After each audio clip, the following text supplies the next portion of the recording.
Today, I will be showcasing the best Swordmaster build you can currently have. First, I will demonstrate the new moves that came with the Tundra update and whatnot. If you want to see a full showcase of the entire class, I do have a video already posted up. You can just watch that one. Flicker counter. Flicker counter is a very important move. It's a must-have. You won't need it with warrior counter, but if you want to have a warrior counter, you can. But this move, as you will see, kind of doesn't make the build, but it just improves it tenfold. To demonstrate, I will let this skeleton hit me. What happens is when you the counter lands, you get 20% flux, and then it uses your flux counter or stacks without actually consuming it. Demonstrating now. As you see, it gave me 20% flux and let me teleport twice because it teleports you to the enemy that hits you, and then it does not consume the actual flux. The reason why this is so good is because you can do something like this.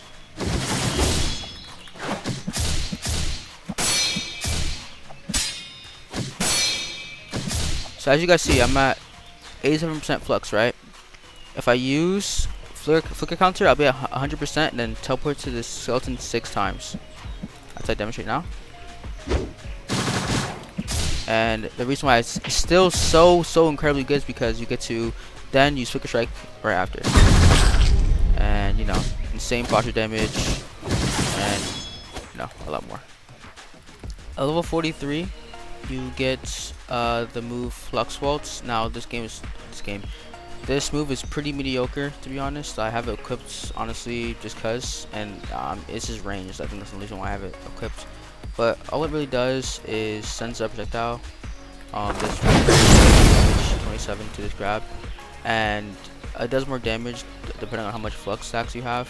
So it does, but it consumes the stacks, and it only does 40% more damage at max stacks. This build is 30 levels into warrior and then 20 levels into samurai.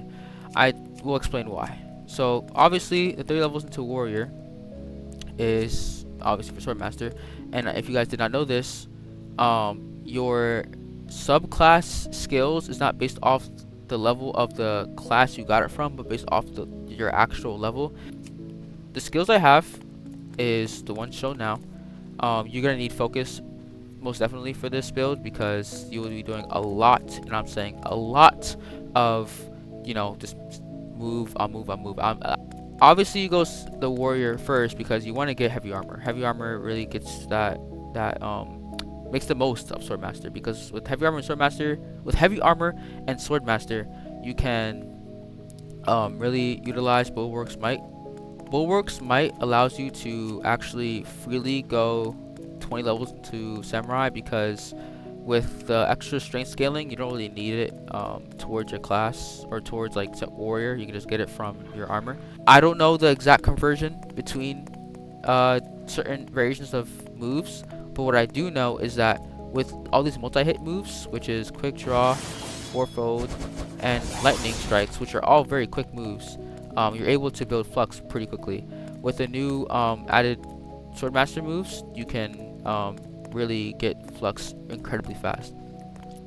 Seraphim really makes the most of this build, and I say this because 2-wing Seraphim gets 15 agility, which the reason why that's important is because I'm only going 20 levels into samurai, so I only get 40 agility. Now that 15 agility is kind of like another like 7 levels into samurai in terms of agility. Angelic Absence is a good move to posture break and gain flux stacks, or just freely be able to use flicker strike without being in danger or of it being cancelled or whatnot.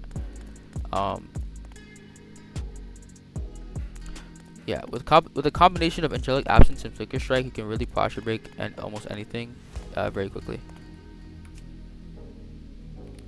Alright, let's see what I can do.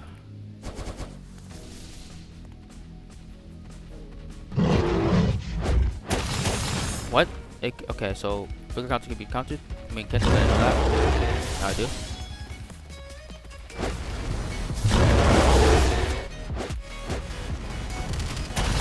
Not counter. Grapple for that.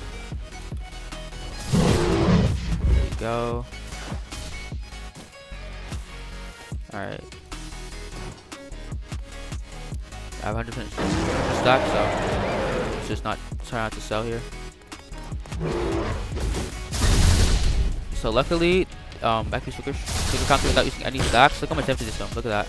Look at that melt, bro. Look at that melt. Useless cooks. Okay. Maybe I'm cooked. I still have 100 stacks. 38 damage, and that's why I don't use that move when with stacks. Honestly, that move is really mid. And if I lose here, mauled. There you go.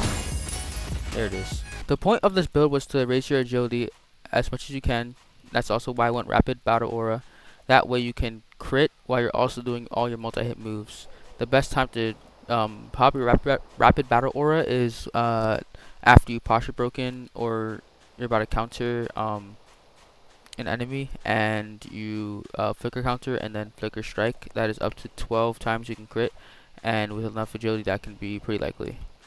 I'm not gonna waste more of your time. If you want to see more of this build, you can DM me on Discord. I have the same Discord username as my YouTube username. So yeah, see you guys in the next video.